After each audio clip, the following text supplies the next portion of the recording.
حبیب صلی اللہ علی محمد صلی اللہ علیہ وسلم۔ الحمدللہ پچھلے 2 جمعوں سے سیدنا صدیق اکبر رضی اللہ تعالیٰ عنہ کے حوالے سے سننے کی سعادت حاصل کر رہے ہیں، اور آج بھی ہم سیدنا صدیق اکبر خلیفۃ المسلمین، خلیفہ اول بلا فصل، افضل البشر بعد الانبیاء سیدنا صدیق اکبر رضی اللہ تعالیٰ عنہ کے حوالے سے سننے کی سعادت حاصل کریں گے انشاءاللہ۔ حضرت سیدنا صدیق اکبر رضی اللہ تعالیٰ عنہ کو نبی پاک صلی اللہ تعالیٰ علیہ وسلم کی صحبت، آپ کی صحابیت اور نبی پاک صلی اللہ تعالیٰ علیہ وسلم نے جو آپ کو شرف اور کمال بخشا، یہ ایسا بیان ہے کہ ہم اس کو منٹوں میں، گھنٹوں میں، دنوں میں، مہینوں میں بیان نہیں کر سکتے۔ اللہ تبارک و تعالیٰ نے اتنی شان سیدنا صدیق اکبر کو عطا فرمائی۔ جب سے نبی پاک صلی اللہ تعالیٰ علیہ وسلم کی یار بنے، جب سے نبی پاک کی یار بنے، تب سے اور اس سے بھی پہلے سے صدیق اکبر رضی اللہ تعالیٰ عنہ کی شان بیان ہو رہی ہے، اور قیامت تک صدیق اکبر کی شان بیان ہوتی رہے گی، اور بیان کرنے والے بیان کرتے رہیں گے۔ یہ نہیں ہے کہ ہم بیان نہیں کریں گے تو شان میں کوئی کمی آ جائے گی، ایسا ہرگز نہیں ہے، بلکہ ہم سیدنا صدیق اکبر کی شان، آپ کے مناقب اس لیے بیان کرتے ہیں تاکہ ابو بکر صدیق رضی اللہ تعالی عنہ کا ذکر کرنے والوں میں ہمارا نام بھی شامل ہو جائے۔ اور آج ہم انشاءاللہ عز و جل جس کے بارے میں ہم نے بات کرنی ہے وہ ہے ہجرت مدینہ۔ کیا بات ہے! جب نبی پاک صلی اللہ تعالی علیہ وسلم نے اعلان نبوت فرمایا تو کفار قریش نبی پاک صلی اللہ علیہ وسلم کو، مسلمانوں کو اذیت پہنچانے لگے۔ پہلے ہجرت حبشہ کی طرف ہوئی اور پھر مسلمانوں کو ہجرت مدینہ کی طرف کرنے کا حکم ارشاد فرما دیا گیا۔ اب اس میں یہ بھی ہے کہ بڑے بڑے بزرگوں نے کہا کہ ہجرت کا حکم کیوں دیا گیا، مدینہ منورہ کی طرف ہجرت کا حکم کیوں دیا گیا؟ اس کی وجہ یہ بیان کرتے ہیں تاکہ اشیاء نبی پاک صلی اللہ تعالیٰ علیہ وسلم سے عزت پائیں، نہ کہ اشیاء سے نبی پاک صلی اللہ علیہ وسلم عزت پائیں۔ مکہ مکرمہ کو شرف ملا حضرت ابراہیم اور حضرت اسماعیل کی وجہ سے، تو بعد میں آنے والا کوئی یہ نہ کہہ سکے کہ مکہ مکرمہ تو اس لیے مشرف ہوا کہ یہاں پہ ابراہیم اور اسماعیل علیہ السلام تھے، نبی پاک صلی اللہ علیہ وسلم کی وجہ سے مشرف نہیں ہوا۔ تو اللہ تبارک و تعالیٰ نے مدینہ کی طرف ہجرت کا حکم ارشاد فرمایا تاکہ مدینہ کی سرزمین نبی پاک کی برکت سے مشرف ہو جائے، نبی پاک کی برکت سے مشرف ہو جائے، اس لیے مدینہ شریف کی طرف ہجرت کا حکم ارشاد فرمایا گیا۔ اور جب ہجرت کا حکم دے دیا گیا، مسلمان ہجرت کرنے لگے مدینہ کی طرف۔ حضرت ابوبکر صدیق رضی اللہ تعالیٰ عنہ نے بھی ارادہ فرمایا ہجرت کا۔ نبی پاک صلی اللہ علیہ وسلم تشریف لائے، کہا ابوبکر رک جاؤ، مجھے امید ہے کہ رب مجھے بھی ہجرت کا حکم ارشاد فرما دے گا۔ ابوبکر صدیق رضی اللہ تعالیٰ نے یہ سنا تو خوش ہو گئے اور کہا یا رسول اللہ میرے باپ آپ پر قربان، کیا واقعی آپ کو امید ہے کہ اللہ پاک آپ کو ہجرت کا حکم ارشاد فرمائے گا؟ تو نبی پاک صلی اللہ علیہ وسلم نے ارشاد فرمایا ہاں مجھے امید ہے کہ رب مجھے بھی ہجرت کا حکم ارشاد فرما دے گا۔ اللہ تبارک و تعالیٰ کے محبوب صلی اللہ علیہ وسلم کو جب ہجرت کا حکم ہوا تو نبی پاک صلی اللہ علیہ وسلم دوپہر کے وقت، اور حضرت صدیقہ رضی اللہ تعالیٰ عنہ کہتی ہیں کہ اس وقت تشریف لائے جب نبی پاک اس وقت تشریف لایا نہیں کرتے تھے، عموماً اس وقت تشریف لایا نہیں کرتے تھے، اور چہرے مبارکہ پر نبی پاک صلی اللہ علیہ وسلم نے چادر اوڑھی ہوئی تھی۔ اب نبی پاک صلی اللہ علیہ وسلم تشریف لائے تو ابوبکر صدیق رضی اللہ تعالیٰ عنہ کو ارشاد فرمایا یہاں پہ جو موجود ہیں انہیں اپنے یہاں سے باہر کرو، مجھے علیحدہ میں تم سے بات کرنی ہے۔ اللہ اکبر! جس سے محبوب خدا علیحدہ میں بات کرتے ہوں گے اس کی شان کا عالم کیا ہوگا۔ حضرت سیدنا صدیق اکبر رضی اللہ عنہ نے عرض کیا رسول اللہ میرے ماں باپ آپ پر قربان، یہاں پر صرف آپ کی رفیقہ حیات حضرت سیداتنا عائشہ صدیقہ رضی اللہ تعالیٰ عنہ موجود ہے۔ نبی پاک صلی اللہ علیہ وسلم نے فرمایا اللہ نے مجھے ہجرت کا حکم ارشاد فرما دیا ہے۔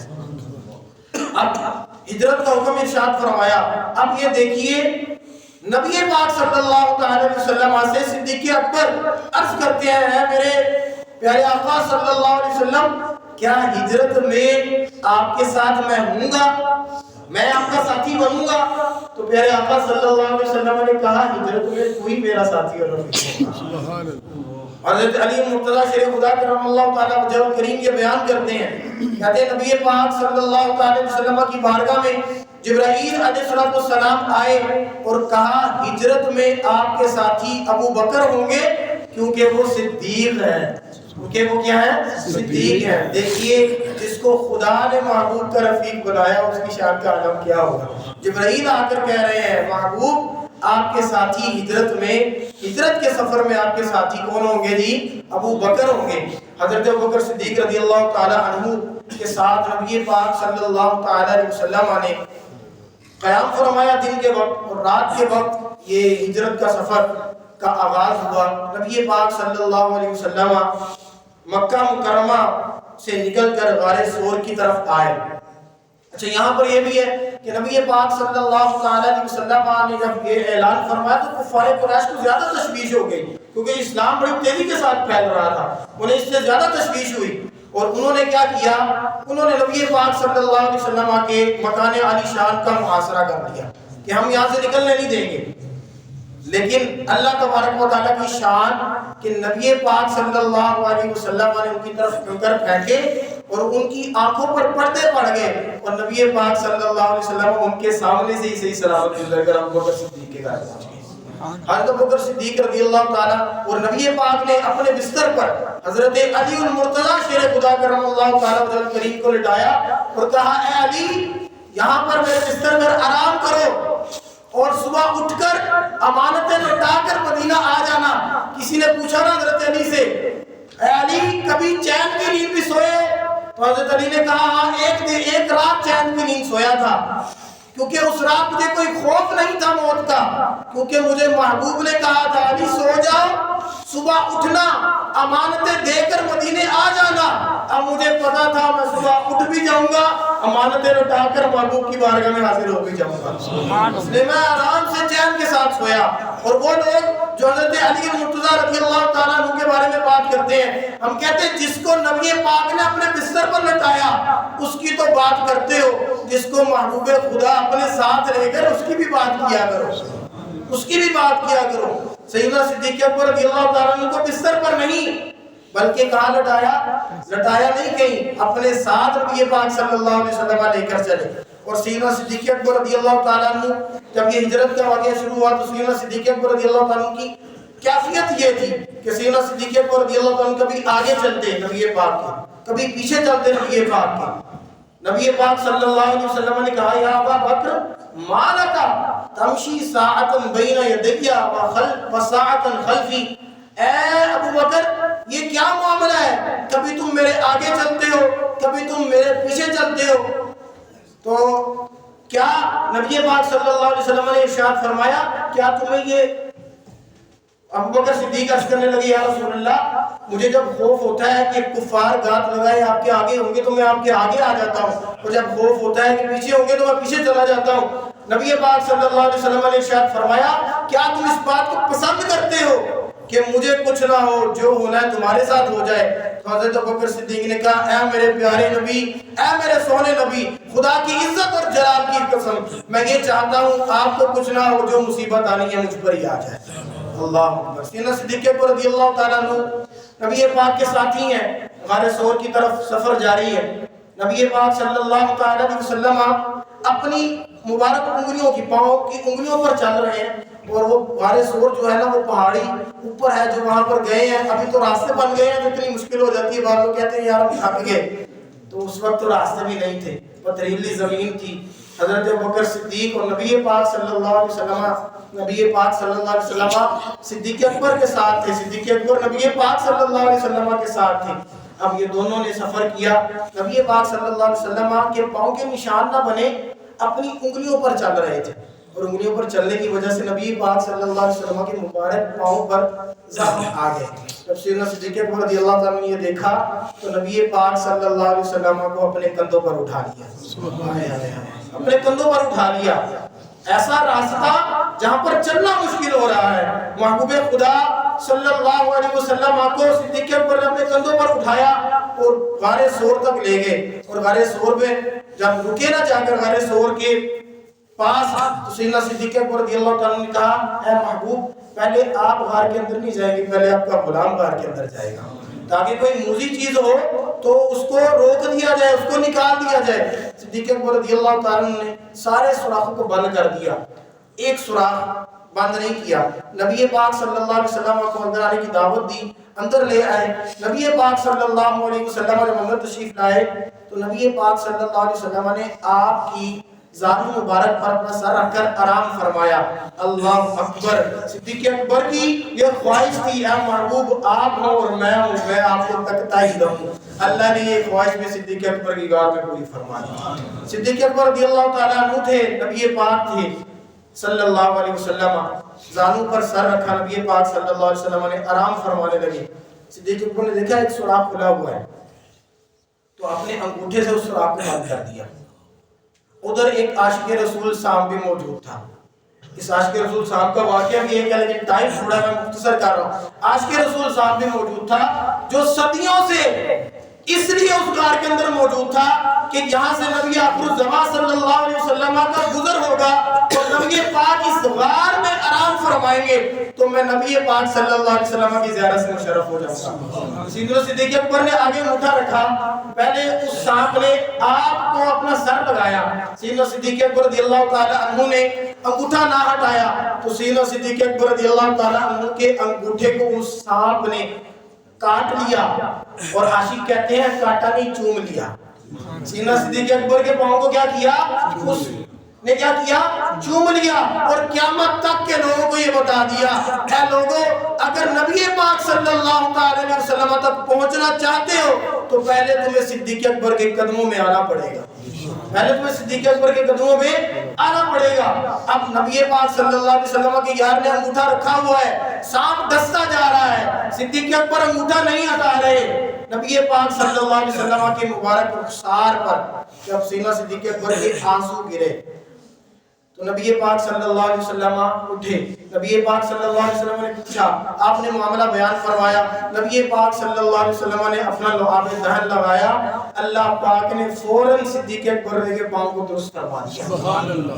اور اعلیٰ حضرت رحمۃ اللہ علیہ فرماتے ہیں نا جب یہ واقعہ ہو رہا تھا جان کا خطرہ تھا تو اعلیٰ فرماتے ہیں صدیق بلکہ غار میں جا ان پہ دے چکے اور حفظ جا تو جان فروز غرر کی ہے، ہاں تو نے انہیں جان دی انہیں پھیر دی نماز، پر وہ تو کر چکے جو کرنی بشر کی ہے۔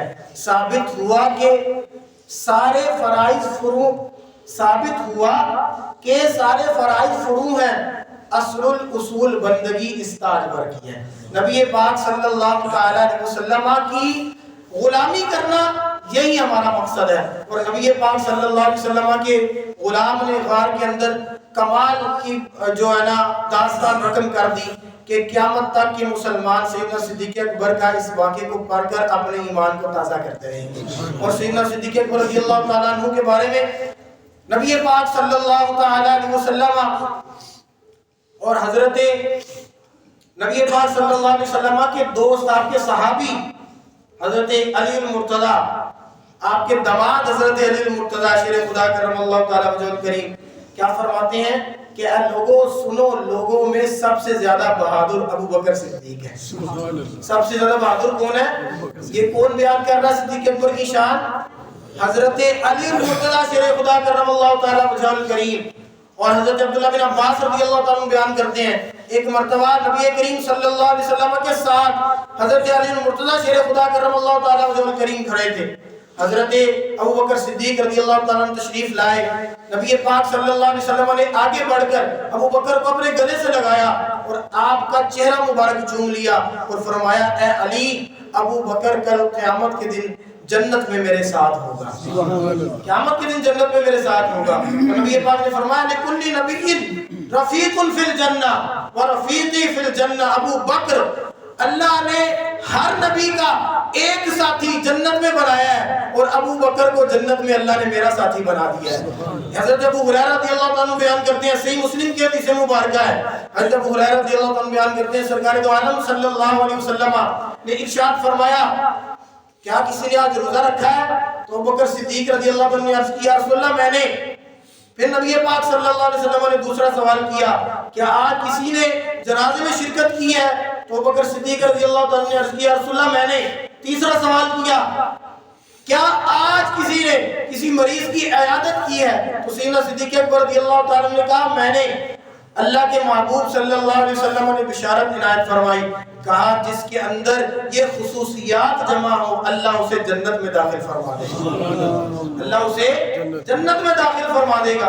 حضرت عائشہ صدیقہ رضی اللہ تعالیٰ عنہ بیان کرتی ہیں نبی پاک صلی اللہ علیہ وسلم ایک چاندنی رات میں، رات آفتاب کے ساتھ چمک رہی تھی، میرے زانوں پر لیٹے ہوئے تھے، سر مبارک رکھا ہوا تھا۔ میں نے پوچھا یا رسول اللہ صلی اللہ علیہ وسلم آسمان پر جتنے تارے ہیں کیا کسی کی نیکیاں آسمان کے تاروں کے برابر ہیں؟ تو نبی پاک صلی اللہ علیہ وسلم نے ارشاد فرمایا اے عائشہ میرے ابو بکر کی نیکیاں آسمان کے تاروں کے برابر ہیں۔ بولو نا ذرا سبحان اللہ۔ پہلے صحابہ کرام کی شان بیان ہو رہی ہے، ابو بکر صدیق کی شان بیان ہو رہی ہے۔ پھر نبی پاک صلی اللہ علیہ وسلم نے کہا میرے ابو بکر کی، میرے عمر کی نیکیاں آسمان کے تاروں کے برابر ہیں۔ حضرت عائشہ صدیقہ رضی اللہ عنہا عرض کرنے لگی یا رسول اللہ تو میرے والد محترم کیا نبی پاک صلی اللہ علیہ وسلم نے ارشاد فرمایا عمر کی ساری نیکیاں ایک طرف، ابو بکر کی غار والی نیکی ایک طرف، ابو بکر کی غار والی نیکی ایک طرف۔ اور عمر فاروق اعظم بھی ساری زندگی اب کہتے رہے کہ مجھ سے میری زندگی کی ساری نیکیاں لے لے اور ابو بکر مجھے اپنی زندگی کی صرف ایک غار والی نیکی دے دیں، ابو بکر مجھے اپنی زندگی کی صرف ایک غار والی نیکی دے دیں۔ تو نبی پاک صلی اللہ علیہ وسلم نے صدیق اکبر کو ایسا نوازا کہ قیامت تک لوگ حضرت صدیق اکبر رضی اللہ تعالیٰ عنہ کا نام لیں گے، اور جب بھی نبی پاک صلی اللہ علیہ وسلم سے وفاداری کا بتایا جائے گا اور وفاداری کا نام آئے گا تو سب سے پہلا نمبر سیدنا صدیق اکبر کا ہوگا، سب سے پہلا نمبر سیدنا صدیق اکبر رضی اللہ تعالیٰ عنہ کا ہوگا۔ اور ایک کمال کے عالم دین انہوں نے کہا ایک معمولی سے غار میں جب نبی پاک صلی اللہ علیہ وسلم صدیق اکبر کے بغیر نہیں گئے تو کسی مومن کے دل میں صدیق اکبر کے بغیر کیسے آ سکتے ہیں؟ کسی مومن کے دل میں صدیق اکبر کے بغیر کیسے آ سکتے ہیں؟ تو اگر نبی پاک سے سچی محبت ہے تو سیدنا صدیق اکبر رضی اللہ عنہ سے محبت کرنی پڑے گی۔ اور آخر میں ہم یہ نعرہ لگائیں گے گلی گلی نگر نگر ابو بکر ابو بکر۔ اونچی بولو نا سارے ابو بکر کے دیوانے بیٹھے ہو، کوئی رافضی نہیں بیٹھا، کوئی کالا نہیں بیٹھا، سارے کون بیٹھے ہیں؟ نبی پاک کے دیوانے، صحابہ کرام کے دیوانے۔ آواز اتنی ٹھلی، اونچی بولو نا گلی گلی نگر نگر ابو بکر ابو بکر۔ آپ کھا کے بولے ذرا گلی گلی نگر نگر ابو بکر ابو بکر، نگر نگر گلی گلی علی علی علی۔ اسی تے دوواں دے منن والے ہیں بھائی، ساڈا تے کوئی اختلاف نہیں، ہم عشق کے بندے ہیں، کیوں بات بڑھائی ہے؟ اللہ پاک سے دعا ہے اللہ تبارک و تعالی نبی پاک صلی اللہ علیہ وسلم کی ہر صحابی سے ہمیں والہانی محبت نصیب فرمائے، آمین بجاہ نبی الامین صلی اللہ علیہ وسلم۔